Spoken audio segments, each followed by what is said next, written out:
शाहपुर शहर के रहने वाले मोहम्मद आसिफ कुछ महीने पहले यादगीर रोड पर एक दर्दनाक हादसे का शिकार हो गए थे। उनके माता पिता ने अपने बेटे को बचाने के लिए हर संभव कोशिश की। अब तक 13 लाख रुपए खर्च कर चुके हैं, लेकिन इलाज अभी खत्म नहीं हुआ। आगे के इलाज के लिए भी पैसों की सख्त जरूरत है।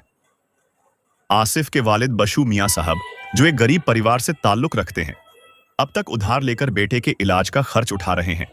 अब उनके पास कुछ भी नहीं बचा है और आज वे आप सबके सामने एक दर्द भरी अपील लेकर आए हैं। भी दर्शकों से गुजारिश है, मोहम्मद आसिफ के इलाज के लिए आप सबकी मदद बहुत जरूरी है। आप स्क्रीन पर दिए गए QR कोड, फोन पे या गूगल पे के जरिए मदद कर सकते हैं। चाहे तो इन्हें कॉल करके या मिलकर भी मदद कर सकते हैं। आपकी एक छोटी सी मदद एक जिंदगी बचा सकती है। अगर आप आर्थिक मदद नहीं कर पा रहे हैं तो कम से कम इस वीडियो को शेयर कीजिए। शायद आपके शेयर से आसिफ की जिंदगी बच जाए। तो मेरे बेटे का एक्सीडेंट होना बहुत मजबूर है, आदमी भी मजबूर है। मैं बहुत 12-13 लाख रुपए डाली है, अभी आगे बताने पैसा नहीं है। अब मेरे को 2 जने खाली 2 जने मिला के मेरे को साथ दे रहे हैं। आप लोग मदद करें तो बहुत अच्छा होता। मैं तो बहुत मजबूर हूँ, लोगों माँ हूँ। मैं मेरे बेटे को बचाने की कोशिश कर, आपकी दुआ है। लोगों मेरे को तो आगे बोले नहीं आता। देखो साहब, ಆತ್ಮೀಯ ಎಲ್ಲ ವೀಕ್ಷಕರಿಗೆ ಇವತ್ತಿನ ದಿನ ನಾನು ಈ ಒಂದು ಮಾಧ್ಯಮದ ಮುಖಾಂತರ ವಿನಂತಿಸಿಕೊಳ್ಳೋದೇನೆಂದರೆ, ಶಾಹಪುರ ನಗರದಲ್ಲಿರ್ತಕ್ಕಂತಹ ಬಾಷು ಮಿಯಾ ಅವರ ಮಗ ಮೊಹಮ್ಮದ್ ಆಸಿಫ್ ಅಂತಕ್ಕಂಥ ಯುವಕ ಸುಮಾರು 1 ವರ್ಷದ ಹಿಂದ್ಗಡೆ ಆ ಹುಡುಗಂದು ಲಗ್ನ ಕೂಡ ಆಗಿತ್ತು. ಆಕಸ್ಮಿಕವಾಗಿ ಶಾಹಪುರಿಂದ ಕೆಲಸಕ್ಕಾಗಿ ಹೋಗುವಂತ ಸಂದರ್ಭದಲ್ಲಿ ಯಾದಗಿರಿ ಹೆದ್ದಾರಿಯಲ್ಲಿ ಅಪಘಾತ ಆಗ್ತದೆ.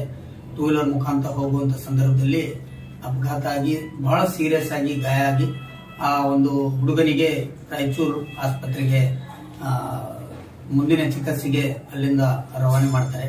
ಅಲ್ಲಿಂದ ಚಿಕಿತ್ಸೆ ಫಲಕಾರಿಯಾಗದೆ ಬೇರೆ ಬೆಂಗಳೂರು ಕೂಡ ಹೋಗ್ತಾರೆ. ಮತ್ತೆ ಅಲ್ಲಿ ದುಡ್ಡಿನ ಎಲ್ಲ ಇವರಲ್ಲಿ ಇರ್ತಕ್ಕಂತಹ ಮನೆ, ತಮ್ಮ ಬಂಗಾರ ಒಡವೆಗಳನ್ನು ಎಲ್ಲ ಒತ್ತಿಟ್ಟು ಅವ್ರು ಏನೇನು ಪ್ರಯತ್ನ ಮಾಡಬೇಕು, ಅವ್ರ ತಂದೆ ತಾಯಿ ಬಡವರು ನನ್ನ ಜೊತೆ ಕೂಡ ಇದ್ದಾರೆ.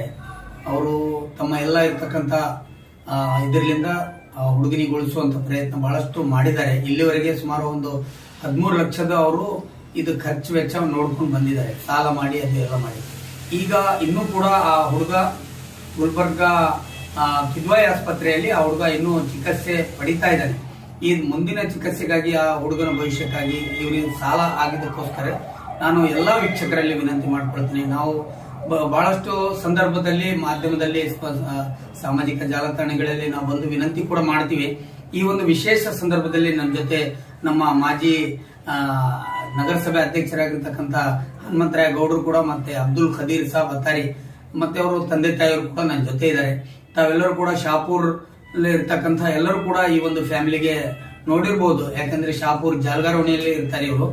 ಬಹಳ ಅತಿ ಬಡವರು ಇರ್ತಕ್ಕಂಥ ಫ್ಯಾಮಿಲಿ. ಅದಕ್ಕೋಸ್ಕರ ನಾನು ಎಲ್ಲಾ ಜನತೆಯಲ್ಲಿ ತಾವೆಲ್ಲರೂ ಕೂಡ ತಮಗೆ ಕೊಟ್ಟಿರ್ತಕ್ಕಂಥ, ದೇವರು ಕೊಟ್ಟಿರ್ತಕ್ಕಂಥದ್ರಲ್ಲಿ ಏನಾದರೂ ಸಹಾಯ ಮಾಡಿ, ಈ ಒಂದು ಸ್ಕ್ರೀನ್ ಅಲ್ಲಿ ಅವ್ರದ್ದು QR ಕೋಡ್ ಇದು ಕೂಡ ಹಾಕಿದ್ದಿದೆ, UPF, ಅದ್ರಕ್ಕೆ ತಾವು ಸ್ಕ್ಯಾನ್ ಮಾಡಿ ಆ ಫ್ಯಾಮಿಲಿಗೆ ಹೆಲ್ಪ್ ಮಾಡ್ಬೇಕಂತ ಹೇಳಿ ನಾ ಮಾಧ್ಯಮದ ಮುಖಾಂತರ ಎಲ್ಲ ನನ್ನ ಸಹೋದರರಿಗೆ ನಾವು ವಿನಂತಿ ಮಾಡ್ಕೊಳ್ತೀನಿ. ತಾವೆಲ್ಲರೂ ಕೂಡ ಇವರು ಫ್ಯಾಮಿಲಿಗೆ ಹೆಲ್ಪ್ ಮಾಡ್ಬೇಕಂತ ಹೇಳಿ ನಾನು ವಿನಂತಿ ಮಾಡ್ತೀನಿ. ಜೈ ಹಿಂದ್, ಜೈ ಕರ್ನಾಟಕ.